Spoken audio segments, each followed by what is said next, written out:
الحمد لله نحمده ونستعينه ونستغفره ونؤمن به ونتوكل عليه ونعوذ بالله من شرور أنفسنا ومن سيئات أعمالنا من يهدي الله فلا مضل له ومن يضلله فلا هادي له أشهد أن لا إله إلا الله وحده لا شريك له ونشهد أن سيدنا وسندنا وغوثنا وغياثنا ومغيثنا وعيننا وعوننا ومعيننا وحبيبنا وحبيب ربنا وطبيبنا وطبيب قلوبنا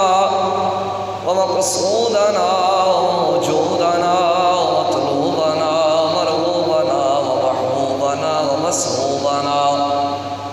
وموجودنا ومعشوقنا أعلانا ومولانا ومأوانا وملجأنا ومولانا محمدا عبده ورسوله صلى الله تعالى على حبيبه محمد وعلى آله وأصحابه أجمعين أما بعد فأعوذ بالله من الشيطان الرجيم بسم الله الرحمن الرحيم إن أول بيت وضع للناس للذي ببكة مباركا وهدى للعالمين فيه آيات بينات مقام إبراهيم ومن دخله كان آمنا ولله على الناس حج البيت من استطاع إليه سبيلا ومن كفر فإن الله غني عن العالمين صدق الله مولانا العظيم وبلغنا رسوله النبي الكريم الرؤوف الرحيم الصلاة والسلام عليك يا سيدي يا رسول الله الصلاة والسلام عليك يا سيدي يا حبيب الله الصلاة والسلام عليك يا سيدي يا رحمة للعالمين وعلى آلك وأصحابك يا سيدي يا خاتم النبيين اللہ رب العزت کی حمد و ثنا اللہ کے پیارے حبیب جناب احمد مجتبیٰ محمد مصطفیٰ صلی اللہ علیہ وآلہ وسلم کے حضور ناز میں اپنی چاہتوں اپنی ارادتوں کا خراج پیش کرنے کے بعد اللہ کریم کا کروڑ ہاں شکر ہے کہ اس نے ہمیں زندگی میں ایک بار پھر جمعۃ المبارک کی گھڑیاں نصیب فرمائیں۔ دعا فرمائیں اللہ کریم ہمارا آج کا عرفہ کے دن کا جمعہ اپنی پاک بارگاہ بلند و بالا میں قبول فرمائے۔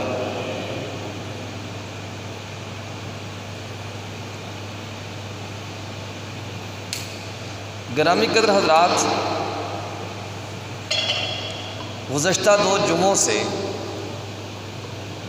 حضرت سیدنا ابراہیم علیہ نبینا علیہ السلام کی شخصیت پر، آپ کے حالات پر گفتگو جاری ہے۔ مختلف پہلو ہم نے سیدنا ابراہیم علیہ السلام کی زندگی پاک کے ڈسکس کیے۔ آج کا ہمارا جو عنوان ہے سیدنا ابراہیم علیہ السلام کے حوالہ سے، وہ ہے تعمیر کعبہ، یعنی کعبے کو تعمیر کرنا، مسجد کی تعمیر کرنا، مسجد کو بنانا۔ اللہ پاک نے قرآن مقدس میں ارشاد فرمایا، ان اول بیت وضع للناس للذی ببکۃ مبارکا وہدی للعالمین، زمین پر سب سے پہلے مکہ میں اللہ کا گھر بنایا گیا جو کہ برکت والا ہے اور لوگوں کے لیے ہدایت والا ہے۔ یہ اس کی پہلی اور دوسری شان ہے، یعنی وہ بابرکت بھی ہے اور لوگوں کے لیے ہدایت دینے والا بھی ہے۔ فیہ آیات بینات مقام ابراہیم، اس میں اللہ کی واضح نشانیاں ہیں۔ کون سی؟ مقام ابراہیم، اس کے اندر مقام ابراہیم موجود ہے۔ مقام ابراہیم کیا ہے؟ اس پہ چل کے تھوڑا سا آگے عرض کرتا ہوں۔ پھر اس کی شان کیا ہے؟ ومن دخلہ کان آمنا، جو اس کے اندر داخل ہو گیا وہ امن میں داخل ہو گیا،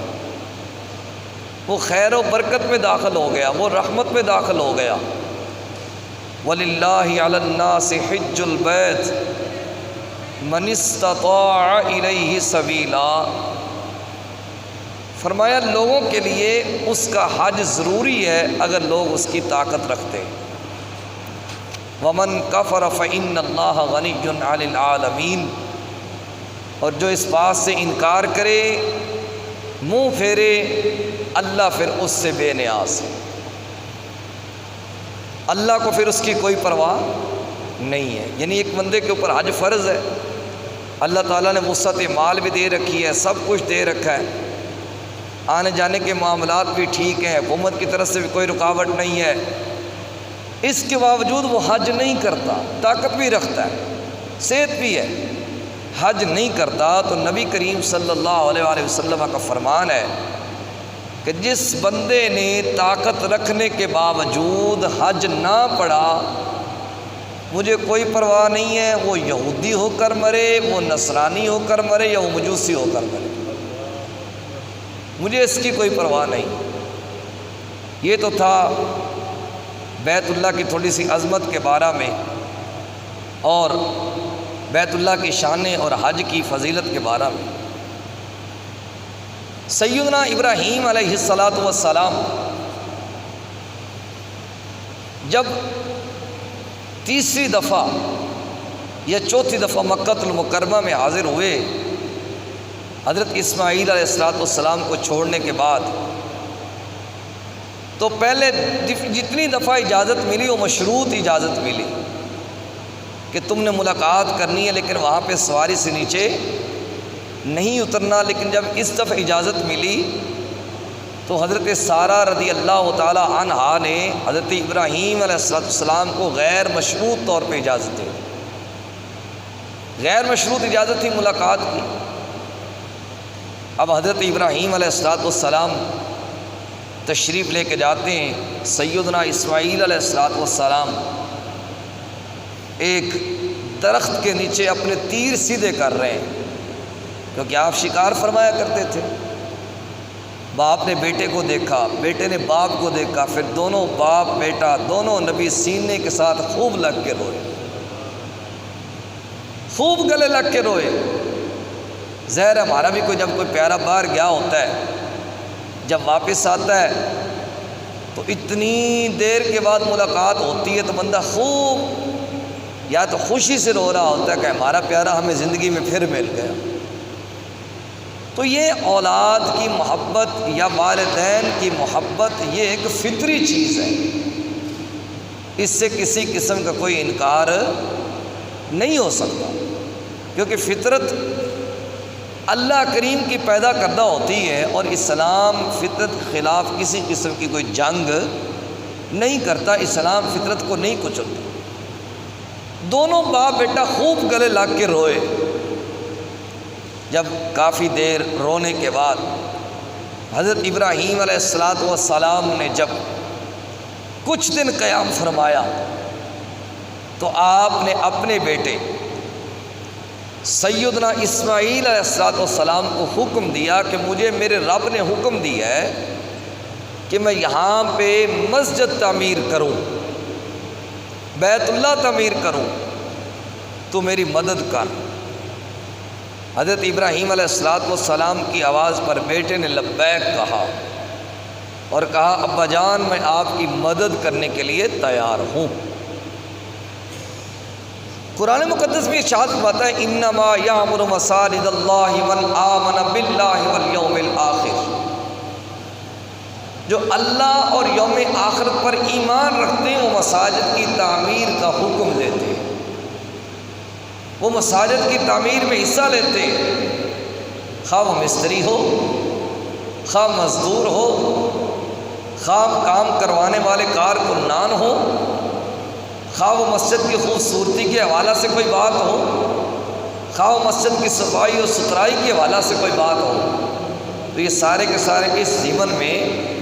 آ جاتے ہیں۔ اس سے تو یہ بھی پتہ چلتا ہے کہ مساجد کی تعمیر کرنا، مساجد کے معاملات میں مزدوری کرنا، یہ اللہ کے نبیوں کی سنت ہے، اللہ کے نبیوں کی سنت ہے۔ حضرت آدم علیہ السلام نے بیت اللہ تعمیر کروایا تھا، لیکن آج ہم نے حضرت ابراہیم علیہ السلام کے متعلق جاننا ہے۔ حضرت ابراہیم علیہ السلام نے یکم ذی القعدہ کو بیت اللہ شریف کی تعمیر شروع کی، بطور مستری اور بطور مزدور حضرت اسماعیل علیہ السلام کام کر رہے ہیں۔ اس سے یہ بات ثابت ہوتی ہے جو مستری مسجد کا کام کرتا ہے وہ اللہ کی رضا کے لیے، رزق کو اللہ نے دینا ہی دینا ہے، لیکن اس کا مقصد کیا ہو؟ اللہ کی رضا ہو۔ تو جو مستری اللہ کی رضا کے لیے مسجد کے کام میں حصہ لیتا ہے، مسجد کا کام کرتا ہے، اسے مبارک ہو، وہ اللہ کے نبی حضرت ابراہیم علیہ السلام کے سنت کو ادا کر رہا ہے۔ اور جو مزدور مسجد کے معاملات میں آ کے مزدوری کرتا ہے، معاملات کرتا ہے، گارا بناتا ہے، مسالہ بناتا ہے، اینٹیں پکڑاتا ہے اور دوسرے تیسرے معاملات جو مزدور کے ہوتے ہیں وہ کرتا ہے، تو اس سے بھی گھبرانے کی کوئی ضرورت نہیں ہے، وہ اللہ کے نبی حضرت اسماعیل علیہ السلام کی سنت کو ادا کر۔ اب یکم ذی القعدہ کو بیت اللہ شریف کی تعمیر شروع ہو جاتی ہے۔ جب بیت اللہ شریف کی تعمیر شروع ہوئی تو ایک پتھر تھا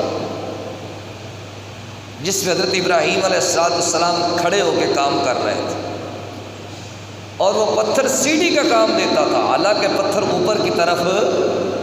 نہیں جاتا، خالی پتھر ہونا، خالی پتھر بھی